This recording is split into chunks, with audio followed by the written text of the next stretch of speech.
সম্ভবত বাংলার একমাত্র মন্দির যেখানে শিব মন্দির আছে কিন্তু মন্দিরে স্থায়ী কোনো বিগ্রহ নেই। মহাদেবের মন্দির হওয়া সত্ত্বেও মহাদেবের বিগ্রহ থাকে সারা বছর জলের তলায়।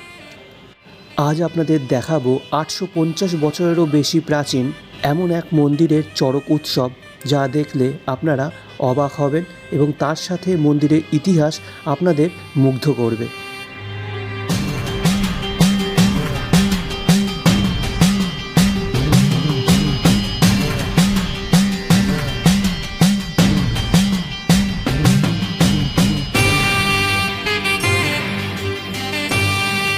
নমস্কার বন্ধুগণ, আজ 14ই এপ্রিল আর আজ হলো চড়ক পুজো। চড়ক পুজো উপলক্ষে আজকে আমি চলে আসছি শতাব্দী প্রাচীন এমন এক শিব মন্দিরে, যে শিব মন্দিরে সারা বছর বিগ্রহ জলের তলায় থাকে এবং নির্দিষ্ট দিনে জলের তলা থেকে বের হন, ভক্তদের পুজো নেন এবং আবার চলে যান জলের তলায়। আর চড়কের দিন এখানে এক বিশেষ প্রথা পালিত হয়, সেই প্রথাই আজকে আপনাদের সামনে উপস্থাপন করতে চলেছি। আজকের গন্তব্যস্থল উত্তর 24 পরগনা জেলার অন্তর্গত শতাব্দী প্রাচীন জলেশ্বর মন্দির। আশা করি আপনাদের ভালো লাগবে, আর যদি ভালো লেগে থাকে তাহলে অবশ্যই লাইক, কমেন্ট, শেয়ার এবং সাবস্ক্রাইব করতে একদমই ভুলবেন না। তো চলুন রওনা দেওয়া যাক আজকের এই অপূর্ব মন্দিরে। সবার প্রথমে আপনাদেরকে বলি কি করে আসবেন এই মন্দিরে। যদি ট্রেনে করে আসেন তাহলে নিয়ারেস্ট রেলওয়ে স্টেশন হলো হাবড়া। হাবড়া স্টেশনের 1 নম্বর প্ল্যাটফর্মের টিকিট কাউন্টারের সামনে দিয়ে বেরিয়ে চলে আসুন মেন রোডে। সেখান থেকে DN 44 বাস ধরে চলে আসুন জলেশ্বর মোড়ে। সেই জলেশ্বর মোড়ে আপনি টোটো পেয়ে যাবেন এই মন্দিরে আসার। টোটো ভাড়া 10 টাকা মাথা পিছু। আর যদি বাসে করে আসেন বা নিজস্ব গাড়ি করে আসেন তাহলে যশোর রোড ধরে চলে আসুন জলেশ্বর মোড়। সেখান থেকে বাঁদিকে টার্ন নিয়ে 10 মিনিটের যাত্রাপথে আপনি পৌঁছে যেতে পারবেন এই মন্দিরে। মন্দিরে গুগল ম্যাপ লিঙ্ক আমি ডেসক্রিপশন বক্সে দিয়ে দেবো। অবশেষে এসে উপস্থিত হলাম আজকের গন্তব্যস্থল অর্থাৎ জলেশ্বর মন্দির। এটি হলো মেন তোরণ। লেখা আছে জলের নিচে মহেশ্বর, পুণ্যতীর্থ জলেশ্বর। কিন্তু আমরা এই গেট দিয়ে প্রবেশ করব না, করব পাশের গেট দিয়ে।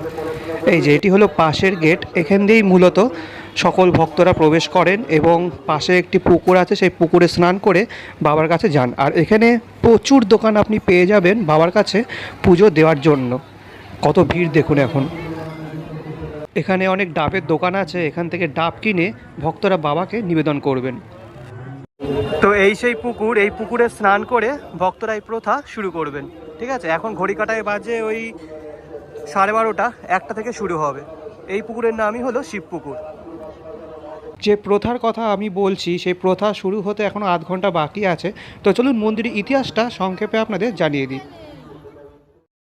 পশ্চিমবঙ্গের উত্তর 24 পরগনা জেলায় অবস্থিত শ্বেতবর্ণের এই শতাব্দী প্রাচীন মন্দির। চৈত্র মাসের 3য় সোমবার জল থেকে তোলা হয় শিবের মূর্তি। সেন বংশের রাজত্বকালে দ্বাদশ শতকের শেষের দিকে এই এলাকার শিব পুজোর প্রচলন শুরু হয়। সেই সময় মন্দিরে ছিল টিনের ছাউনি আর দেওয়ালে ছিল ইট এবং কাদার গাঁথনি। পরে গোবরডাঙ্গার জমিদার রমেশচন্দ্র বন্দ্যোপাধ্যায় শিব মন্দিরের জন্য 60 বিঘা জমি দান করেন। 4 একর 40 শতক জমির উপর তৈরি এই পুকুর, যা ভক্তদের কাছে শিব পুকুর নামে পরিচিত। প্রতি বছর চৈত্র মাসের 3য় সোমবার চড়কের জন্য আসা সন্ন্যাসীরা এই শিব পুকুর থেকে বিগ্রহ তুলে আনেন। পুকুর ধারেই সিংহাসনে বসিয়ে টোপর মাথায় দিয়ে অভিষেক হয় জলেশ্বর শিবের। কালো শিলাখণ্ডরূপী শিবকে আনা হয় মন্দিরে। তার পরদিনই সন্ন্যাসীরা পায়ে হেঁটে হালি শহরে গিয়ে বিগ্রহটি গঙ্গায় স্নান করান। তারপর স্থানীয় 8টি গ্রামের বাসিন্দাদের বাড়িতে পূজিত হয় এই শিবলিঙ্গ। মন্দিরে অধিষ্ঠিত হয়ে জলেশ্বর শিব প্রত্যক্ষ করেন গাজন উৎসব। চৈত্র সংক্রান্তির দিন বসে বিরাট চড়কের মেলা। চড়ক সন্ন্যাসীরা চড়ক গাছ থেকে ঝুলঝাপ এবং ঝাঁপ দেন। সেই প্রথাই আজকে আপনাদের সামনে উপস্থাপন করতে চলেছি। তো মন্দিরটা দেখছেন দারুণ জায়গায় অবস্থিত, এরকম পাহাড়ের মতন অংশবিশেষ। সেই পাহাড়ের মতন অংশবিশেষের ওপর মূল মন্দিরটি রয়েছে। কাছের জন্য ঢাকা পড়ে গেছে, কাছে গিয়ে আমি আপনাদের দেখাচ্ছি। তো চলুন এরকম পাহাড়ের উপর ওঠা যাক।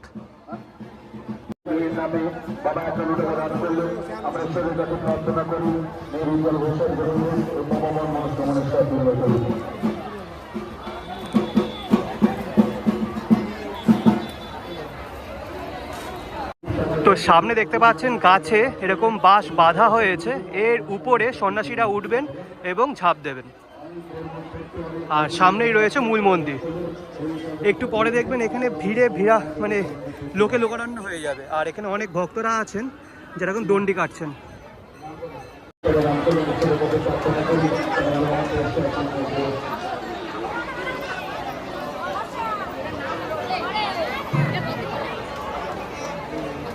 মন্দিরের পাশে একটি প্রাচীন বটগাছ আছে, এটি কিন্তু খুবই প্রাচীন। আর এই বটগাছের গায়ে অনেকে ঢিল বেঁধে মানতও করেছে। এই দেখুন,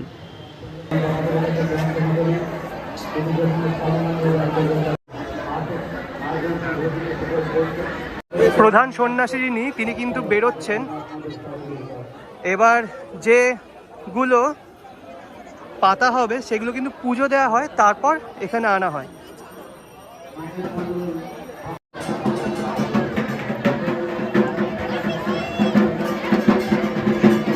সমস্ত সন্ন্যাসীরা কিন্তু বেরোচ্ছেন। এবার স্নান করবেন, স্নান করে এর উপরে উঠবেন।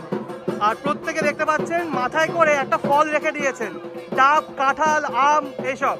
এই ফলগুলো মহাদেবকে অর্পণ করে বা নিবেদন করে তারপরে ঝাঁপ দেবেন। এই সব যাচ্ছে স্নান করতে। আচ্ছা, সেই দড়ি আনা হয়েছে যার উপরে কিন্তু সন্ন্যাসীরা ঝাঁপ দেবেন। ঠিক আছে, দেখিয়ে দিচ্ছি, দেখুন।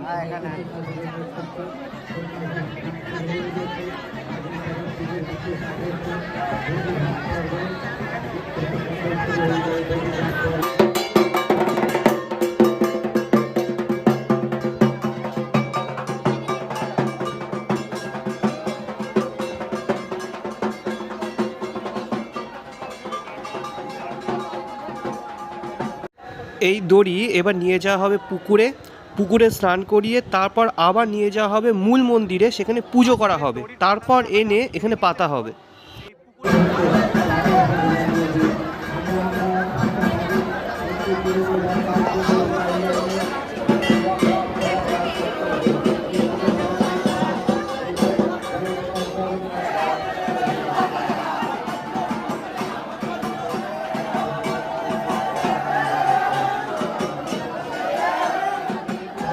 আচ্ছা, এবার পুরোহিত মশাই এসেছেন, যে তিনটে গাছের সাথে বাঁশগুলো বাঁধা আছে সেই তিনটে গাছ পুজো করা হবে।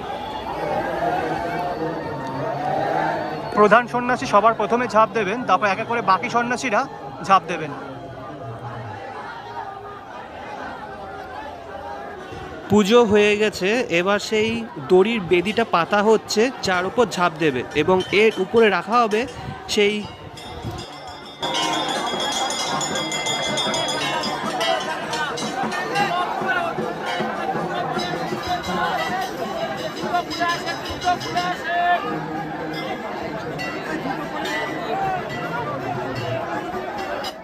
দেখুন, প্রধান সন্ন্যাসী যিনি তিনি কিন্তু সবার আগে উঠছে, তিনি প্রণাম করে তারপর ঝাঁপ দেবেন। তারপর এক এক করে সমস্ত সন্ন্যাসীরা যারা আছেন তারা কিন্তু ঝাঁপ দেবেন।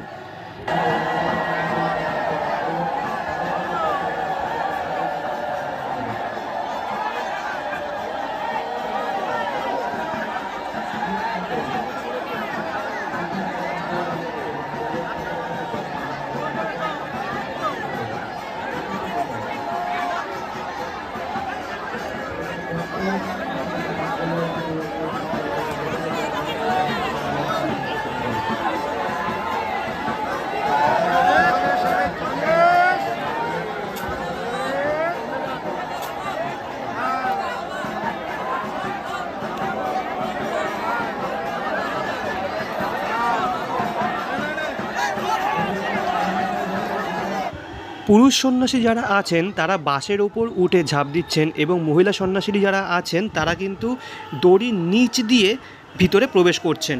আর প্রত্যেকের হাতে একটি করে ফল আছে, আম আছে, কাঁঠাল আছে, ডাব আছে, যেগুলো ঝাঁপ দেওয়ার আগে মহাদেবের কাছে অর্পণ করছেন বা নিবেদন করছেন, তারপরে ঝাঁপ দিচ্ছেন। আর ভিড়টা একবার দেখুন, জাস্ট কাতারে কাতারে মানুষ।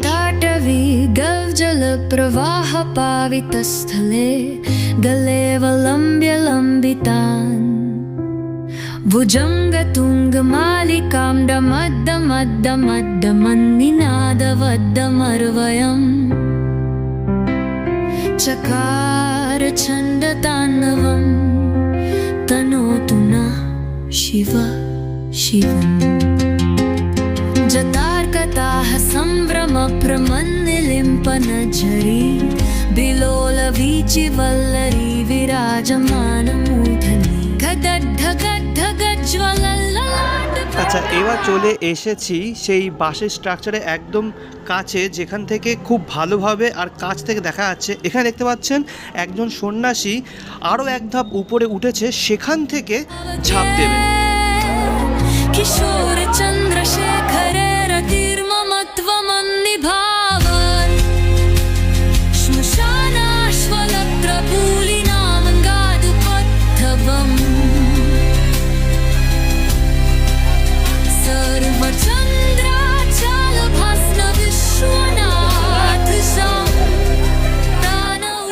চলে এসেছি মন্দিরের ভিতরে। মন্দিরের ভিতরে গর্ভগৃহের সামনে একটি সরু পথ করা হয়, যার দিকে তাকিয়ে ভক্তরা প্রণাম করেন এবং ঝাঁপ দেন। দেখুন এখানে দেখা যাচ্ছে সব কিছু। আর এই ভক্তদের সামনে একটা সরু পথ মতো করা হয়েছে ব্যারিকেড করে, মানে মানুষের ব্যারিকেড করে। আর সামনেই রয়েছে মূল গর্ভগৃহ। দেখুন মহাদেবের একটি প্রতিকৃতি রয়েছে দেওয়ালে, অপূর্ব সুন্দর। হর হর মহাদেব। তো এভাবেই কিন্তু দুপুর থেকে বিকেল গড়িয়ে যায়, ভক্তরা বা সন্ন্যাসীরা যারা আছেন তারা এরকম ঝাঁপ দেন। তো এই ছিল বাংলার এক প্রাচীন প্রথা, যা এক প্রাচীন মন্দিরে উদযাপিত হয়ে থাকে। কেমন লাগলো ভিডিওটি অবশ্যই কমেন্ট বক্সে কমেন্ট করে জানাবেন। যদি ভালো লেগে থাকে তাহলে অবশ্যই লাইক, কমেন্ট, শেয়ার এবং সাবস্ক্রাইব করতে ভুলবেন না। দেখা হচ্ছে পরবর্তী কোনো এক ভিডিওতে। আনন্দ ভালো থাকবেন, সুস্থ থাকবেন। আজকের জন্য বিদায়। शम्भो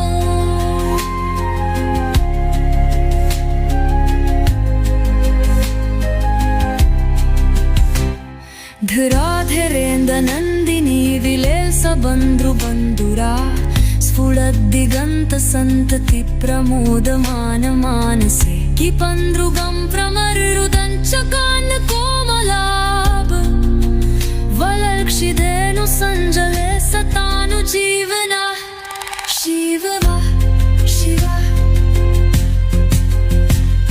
कदम्बबन्धुजाष्टवीतवाहिनीवितं कितन् जगन्मरक्तनाचल